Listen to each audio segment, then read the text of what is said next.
Estamos chegando para o nosso comentário dominical, hoje com uma notícia importante de um político do Piauí, 4 vezes governador, 2 vezes senador e agora ministro de Estado, e que vai assumir no Brasil e será modelo para a América Latina um projeto de grande magnitude social do combate à fome, especialmente no combate à criança que sofre e que passa fome.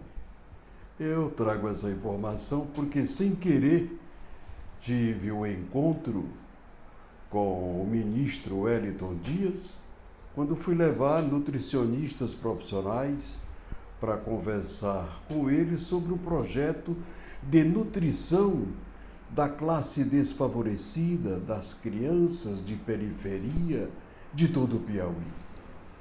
E, coincidentemente, ele, ao tomar conhecimento que eu estava lá, eu as tinha levado, mandou me chamar. E só começou a reunião com a minha presença. Olha, o Wellington Dias, como sempre, com a sua simplicidade, com aquele seu jeito de humilde.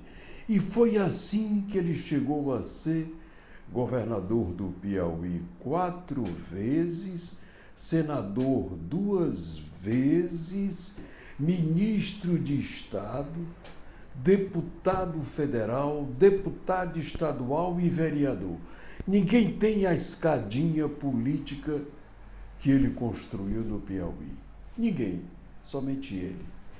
O que eu acredito que ele seja um predestinado. E tivemos a satisfação de conversar com ele sobre projetos, sobre desenvolvimento. Aí podemos sentir de que o Piauí está muito bem representado. Também pudera, governador 4 vezes, são 16 anos estudando o comportamento da população, o sofrimento da população. Eu acho que esse Ministério de Combate à Fome e à Miséria, entregue ao governador do Piauí, senador da República, Wellington Dias, foi uma escolha feliz. Por ninguém mais do que ele. Porque ninguém mais do que ele mesmo sabe o que é a fome, a miséria, a inanição, especialmente na região tórrida do Piauí, que faz extrema com o Ceará e Pernambuco. Dito isto, eu vou entrar no tema principal, antes desejando ao ministro, senador, governador Wellington Dias, que ele cada vez mais cresça, porque quanto mais ele crescer, mais crescerá o Piauí.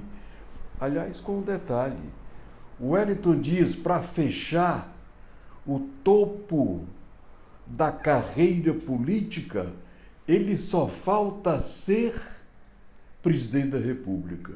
Se for presidente do Senado e sentar naquela cadeira, a qualquer momento, com a ausência do presidente da Câmara, com a ausência do presidente da República, ao se afastar do Brasil, ele poderá ser, sim, presidente da República. Aí ele fechará um currículo que eu não sei se tem outro no Brasil. Por isso que eu sempre disse nas rodas, olha, o Wellington, ele é um predestinado, ele tem um guia do além que o conduz. Por isso que ele não perde eleições, ele ganha todas, ele nunca perdeu nenhuma. Ele é um iluminado. Ora, dito isto, vamos para o nosso comentário principal, combativo, duro, porque vi hoje pela manhã, eu tinha outro tema maior para esse, mas quando eu vi na televisão, logo cedo, o marginal descer de uma moto na Avenida Nossa Senhora de Copacabana, área nobre do Rio de Janeiro, se dirigir a um cidadão, assaltar e o vigilante, que era um ex-policial militar aposentado, que fazia vigília noturna do portão daquele edifício. Porque hoje no Rio de Janeiro, as famílias têm o porteiro que fica dentro do prédio para abrir o portão. E do lado de fora do prédio tem um policial, um ex-policial, armado para combater a marginalidade do Rio de Janeiro. Não é a primeira vez que a gente assiste na televisão grupo de garotos jovens marginais em grupos, sai pelo centro da Nossa Senhora de Copacabana, vai de um lado para o outro assaltando, tomando o telefone celular, tomando tudo. Isso macula a imagem da mais bela capital da América Latina, o Rio de Janeiro. Mas por que acontece isso? Porque as crianças abrem a televisão e está lá, governador que roubou demais, 400 bilhões era o que comentavam. Aí quando ele sai, que passa para o vice também vai preso como ladrão, como corrupto, e com pouco tempo também está solto. O que a pessoa que não tem cultura, o que o menino da periferia vê na televisão? Diz, rapaz, vamos roubar também. Porque quanto mais a gente roubar, mais a gente sai da cadeia. A gente tem que roubar muito. Agora, se roubar pouco, a gente fica preso, porque a gente não vai poder comprar ninguém, não é? Agora, quem rouba muito tem muito dinheiro. O dinheiro é tão grande que ele não consegue ficar preso. Ele não permite ser preso. Como aconteceu com o Rio de Janeiro. O governador que estava preso, o governador que o sucedeu, hoje ambos estão soltos. Eu queria fazer esse comentário para dizer, e é por tudo isso que a marginalidade dos morros do Rio de Janeiro desce para Copacabana. Porque ali tem o turista, ali tem o rico e a classe média alta. Qualquer pessoa que ficar na mira dele é um bom negócio. E eu pergunto, e o Rio de Janeiro vai continuar assim, abandonado pela justiça? Abandonado pela política? Abandonado pelos políticos que têm a responsabilidade de conduzir os destinos de uma das capitais mais belas do país, onde a corrupção começa no Palácio do Governo e vai terminar nos morros do Rio de Janeiro. Eu tenho até tido pena de morro do Rio de Janeiro e eu sou talvez o jornalista que mais clama, que mais grita pela verticalização das favelas, não só do Rio de Janeiro, mas também de Paraisópolis e São Paulo, que estão deformando a arquitetura das duas maiores belas capitais do país, São Paulo e Rio de Janeiro. Paraisópolis é uma coisa horrorosa dentro do Morumbi. A maior favela de São Paulo.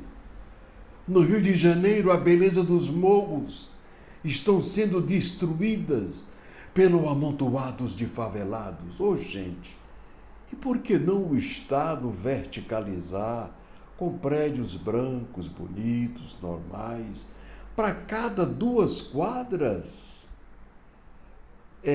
tiradas e construída 3, 4, 6 edifícios, vai sobrar 1, 2 de graça para aqueles moradores que cederam aquela área e 4 serão vendidos. Aí você vai urbanizar as favelas, dar dignidade à pobreza e os marginais vão ter que sair de lá porque, tendo facilidade de acesso para a polícia, porque no meio daqueles barracos que tem ali, grotões, a polícia vai, mas não tem sucesso. não consegue pegar o marginal que comanda a marginalidade dos morros do Rio de Janeiro. E eu pergunto, o Rio de Janeiro vai continuar entregue à marginalidade? Hoje eu faço um comentário escrito que eu sou a favor da legalização das drogas com ICMS de 100%, porque aí o Estado vai organizar quem é viciado e quem não é, quem é viciado e quem é traficante. O traficante não vai mais traficar porque legalizou. Quem quiser vai ter que comprar naquele lugar com ICMS de 100%. O que ele comprar por 100 vai pagar 200. O que ele comprar com 200, ele vai pagar imposto de 200. Senhores, eu acho que isso vai diminuir o número de viciados, vai desaparecer os traficantes, porque legalizou. Olha, eu era menino, já se falava em drogados. Eu era menino, já se falava em traficantes, ambulantes, contrabandistas de drogas. Eu era menino, já se falava em mafiosos de drogas. Eu hoje já tenho 78 anos de idade. E eu continuo vendo o mesmo quadro. E o pior, piorando. Ninguém matava família, cidadãos da Nossa Senhora de Copacabana e nem turistas da Avenida Atlântica. Eles estão matando turistas que vêm para o Rio de Janeiro gozar das belezas da mais bela capital do mundo. E eu pergunto, e o Estado brasileiro vai continuar suportando isso?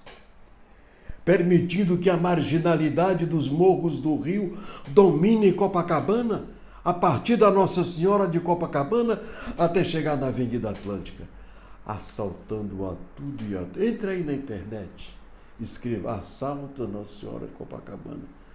Vocês vão ver homens e mulheres. Eu vi um soco que um cidadão levou já idoso, que ele bateu com a cabeça no chão, desmaiou, e eles foram nos bolsos, tiraram tudo dele, um grupo de garotos, e saíram correndo. Aqueles garotos dos morros do Rio tinham que estar numa escola dura, rígida, de transformação e de formação para o caráter retilíneo. É inadmissível, insuportável, incomensurável a gente ver hoje o que acontece no Rio de Janeiro. Por quê? Porque o menino liga a televisão e diz, o governador que roubou já está solto. Roubou foi 400 milhões. Tá mesmo, meu filho? Tá. Aí o outro diz, o vice dele também foi preso. Depois, olha, o vice também foi preso, mas está solto. Então vamos roubar, gente, que ninguém vai ficar preso. Vamos roubar, que ninguém vai ficar preso.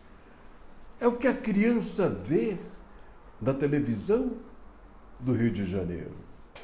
Senhores, meu comentário de hoje é um comentário eivado de indignação para os destinos que estão levando o nosso país, onde a moralidade pública vai para o segundo plano e a marginalidade corrupta fica para o primeiro plano. Um Congresso Nacional que cria uma imoralidade chamadas emendas impositivas secretas. Vocês sabem, você brasileiro que paga imposto, sabe por que as emendas impositivas são secretas. O político que tem a emenda impositiva, ele tem 16 milhões por ano. Cada deputado e senador tem 420 milhões por ano. Aliás, 64 milhões por ano, né? 2 vezes 2, 4, é 64 milhões por ano. Senhores, 64 milhões no mandato, 16 por ano. Não tem mais quem perca eleição. É por isso que o Senado da República, a Câmara dos Deputados, o Congresso Nacional não tem mudanças. Quem vai competir com eles? Quem tem em suas mãos 64 milhões durante 4 anos para manipular o seu belo prazer? Porque elas são emendas impositivas secretas. Por que secretas? O político leva e faz daquele dinheiro o que quer. Senhores, o Congresso Nacional, para mim, está podre. Podre. E poucos ali dentro se salvarão. Aí eu digo, saudades de Pedro Simão, que não recebia essas emendas, não queria. Por quê? Para não ser forçado a fazer corrupção, porque lá na base dele os prefeitos, deputados que o apoiam, não é? Querem também um pedaço das emendas impositivas secretas. É o nosso comentário de hoje, muito indignado com o nosso país. Até parece que o Brasil a cada dia piora. Aliás, piora. Eu ontem vi uma obra completando quase que uns 60 anos, um meio século, a ponte Rio de Janeiro-Niterói, feita pela Revolução de 64, pelo ministro Mário Andreassa, coronel de exército. Eu não quero ditadura militar. O que eu quero é uma democracia plena, responsável, com tribunais sérios, que não agridam a população, que não exponham a justiça em um canal de televisão com brigas, debates acirrados de seus membros e componentes maiores. É isso que a gente não quer. O que nós queremos? Um Supremo Tribunal Federal com a magnitude, com a postura, com a toga elegante dos ministros do Supremo Tribunal Federal dos Estados Unidos e da Inglaterra. Mas, aqui no Brasil, ministro do Supremo virou delegado de polícia. Ele manda prender, ele manda soltar. O que é isso? Liguei a televisão ontem e vi um general de 4 estrelas sendo intimado a depor no Supremo Tribunal Federal. E eu pergunto, onde está o Tribunal Superior Militar, TSM? Quem julga militar é o TSM?